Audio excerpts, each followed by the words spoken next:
Hello, you dirty potters. How are you today? Oh, that's right. We have yet another glaze review from the Clayscapes company. The Clayscapes company has been good to me and my pottery. I'm telling you, just their Clinton pottery red alone is a banger glaze that I'm gonna buy again and again. Unfortunately, and kind of fortunately at the same time, they send you a fairly large amount of glaze. This is 5 pounds of glaze for this price. Every price is different, of course, but for this amount of money, you're getting 5 pounds of glaze instead of like a couple dinky little pites. So in today's video, we are testing out Coastal Blue from the Clayscapes Pottery Inc. company, and I'm very, very excited. It takes me so long to get through to these videos because they send me so much glaze that I have to use all the glaze in one bucket before I can move on to the next bucket. But of course, they send us 5 pounds at a time for a ridiculously low price. And because of it, like, well, what am I gonna do with all this excess glaze? I don't just test it for you and then throw out the rest of the glaze. Of course, I use it on a lot of my stuff. So it takes me like months to even get to one video. Why is this so hard to open? Did they childproof this? Did they childproof it when they sent it to me? They knew. They know I have trouble opening things every episode. Look at this. Look at this. It's just a rubber band, but it's Fort Knox as far as I'm concerned.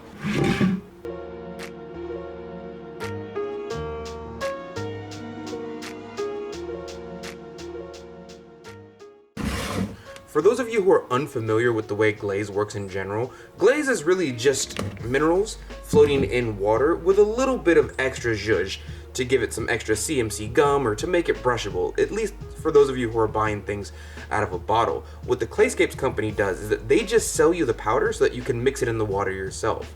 This cuts down the price drastically. What you're honestly paying for when you buy a bottle of glaze is the production value, the labels, and the bottle, and the this and the that, and the water that comes with it, because they do have to take care of all that. The Clayscapes company essentially said, our water is essentially just as good as yours, just mix it yourself. We'll even give you the amount that you're supposed to mix with every glaze you buy specifically. Because of these factors, you get a lot, and I truly do mean a lot more glaze. This is only 5 pounds of Coastal Blue, and this is how much Coastal Blue costs per 5 pounds that you get. And keep in mind, if you're a studio owner, they also sell higher increments of this glaze as well.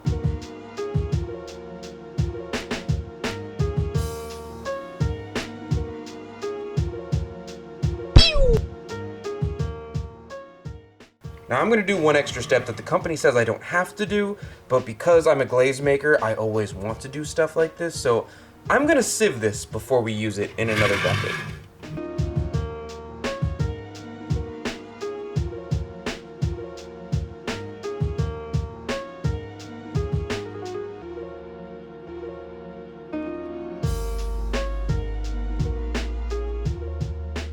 Extra thick! Good stuff. Now 5 minutes later, we have a very large amount of glaze.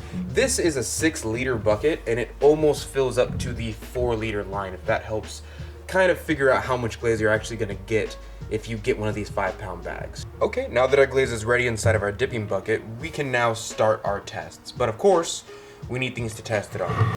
I have a dragon fruit clay body here, we have a porcelain clay body teacup right here, and I also have my redstone test style here.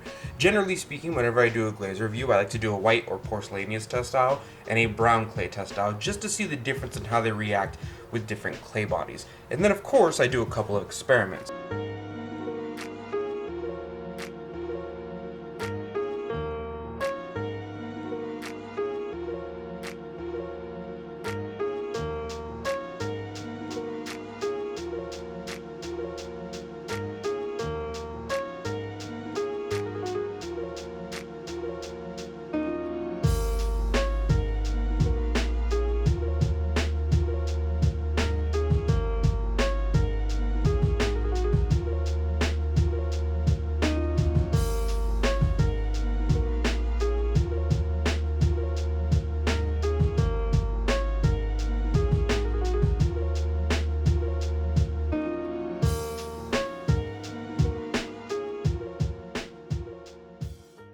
God, that was so easy. That was so easy.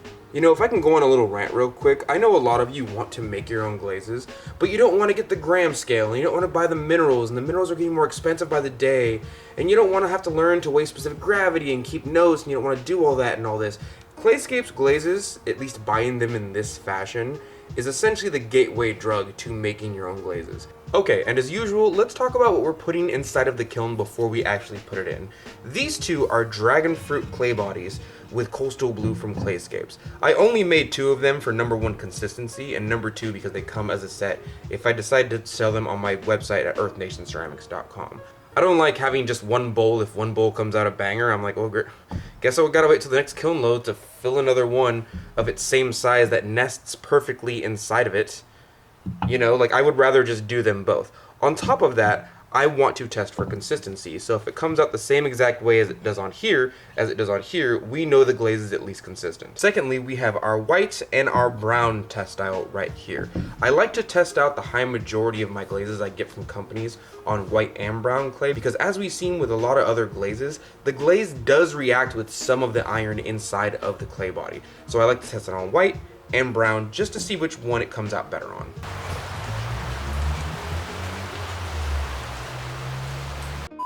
What is that?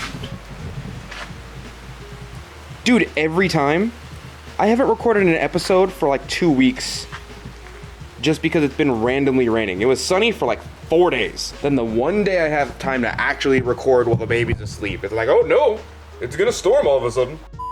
Okay, and with that being said, let's put them in the kiln. Okay, now that everything's out of the kiln, let's take a look. This is our porcelain white test style.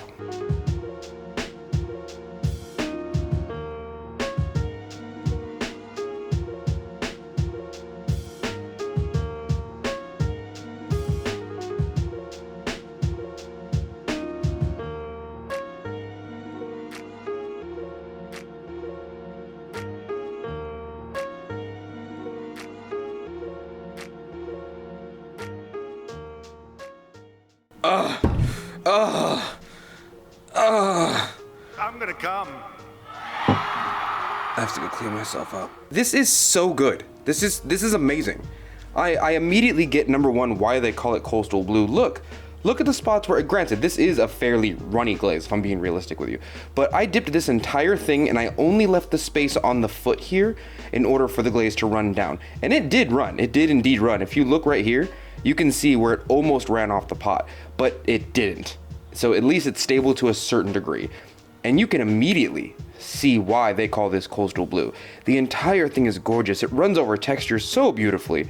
Even if it had no texture, it would still look great. What is this? I would destabilize a third world country to get this glaze recipe. You can even see on the bottom where I glazed it just a tiny bit that it's still getting a good amount of color. And for those of you who are unfamiliar with the channel, I usually glaze the very bottom where my symbol is at least 1 layer to see what it would look like and to make the pot look a little bit more complete. That's still some pretty good color. And the red clay test style is no slouch either. The red clay test style is also truly amazing.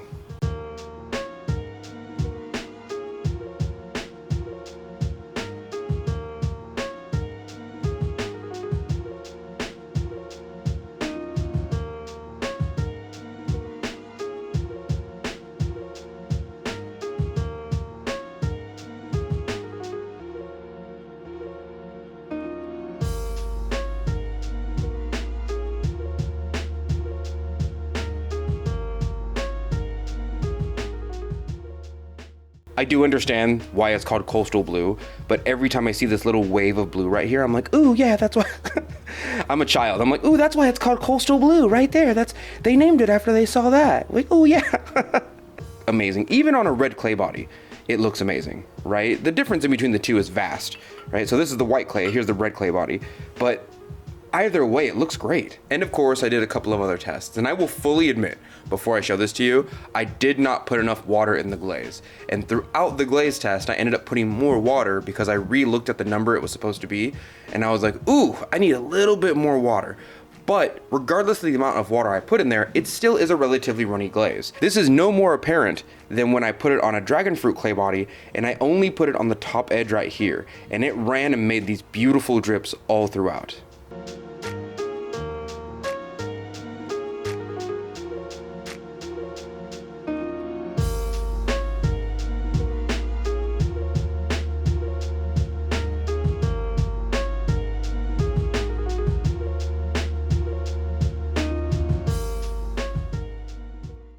I know that there's a certain type of person out there who really likes drippy glazes, and usually you're trying to find the right combos to make a glaze run and stick together to the point where they become drippy, much like this. I want to let you know that Clayscapes sells this glaze for a very low price in comparison to how much volume you're getting, and it is just this glaze. And honestly, when you think about it, drippy glazes are just runny glazes. That's all they are. Most of the time, they're a result of an artist messing their glaze application up and putting the glaze on a little bit too thick. And then they're like, oh, that actually looks kind of nice. And they know that the Etsy people like this. Granted, I'm not trying to be a pottery snob or poo-poo on anyone's art form, but we can all agree that there's a very specific type of person who enjoys drippy glazes, and they're consistently looking for some type of glaze to reenact this drippiness, and this is that glaze. And usually I would think this is just a one-off, which is why I do multiple tests, because I like to test for consistency. Because I want a glaze to work how I like it to work the first time, every single time. So at least I know what I'm getting when I get it. And this is no more apparent than when I did it on 2 dragon fruit bowls. The same exact result happened on the very back. I generally leave my dragon fruit clay bodies raw so that you can see the natural beauty in them, but this drippiness still happened on the dragon fruit clay body right here. And it also happened on this dragon fruit clay body. So it seems to me that this is a very standard thing that happens with this glaze. I can very easily say that this glaze is runny.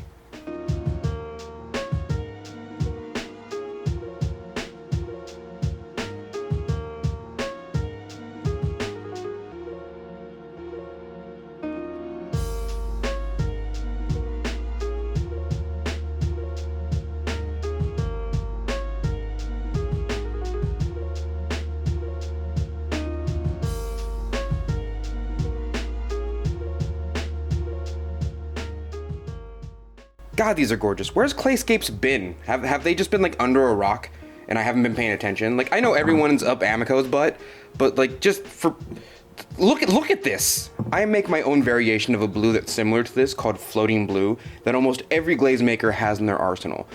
Why for 40 bucks worth of cobalt would I make a 5-gallon bucket of floating blue when I can buy like 5 pounds of the glaze itself for near 40 bucks as well? Last time I checked, it was 40 bucks. The price might have been raised by now, but in my estimate, I don't understand why I would ever make my own blue when this exists on the market for a lesser price with less effort than I would make my own floating blue. Like, I don't understand.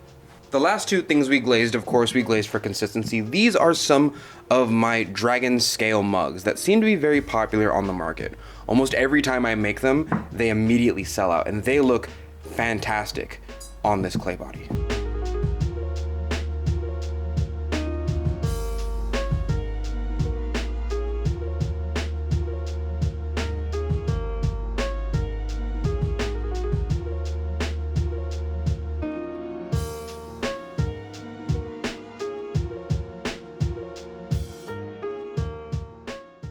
And I will say again, it's not like this is the one time it came out beautiful, right? It came out on the exact same product in the exact same way a second time. This is the same clay body glazed in the same way. Well, thank you, Dirty Potters, for joining me today. Hopefully you all enjoyed the review of Coastal Blue from the Clayscapes company. Remember, if you want to buy any of their powdered glazes, our channel does have an affiliate code with them, so you can use the code Earth10 at checkout to get 10% off of your purchase. Good luck on your next kiln load. Remember to click all those YouTube buttons, and I will see you, Dirty Potters, next week. Thank you for your patronage. What is this? I would destabilize a third world country to get this glaze recipe. I mean, granted, America's already doing that, but like at least I can get a glaze recipe out of it, you know?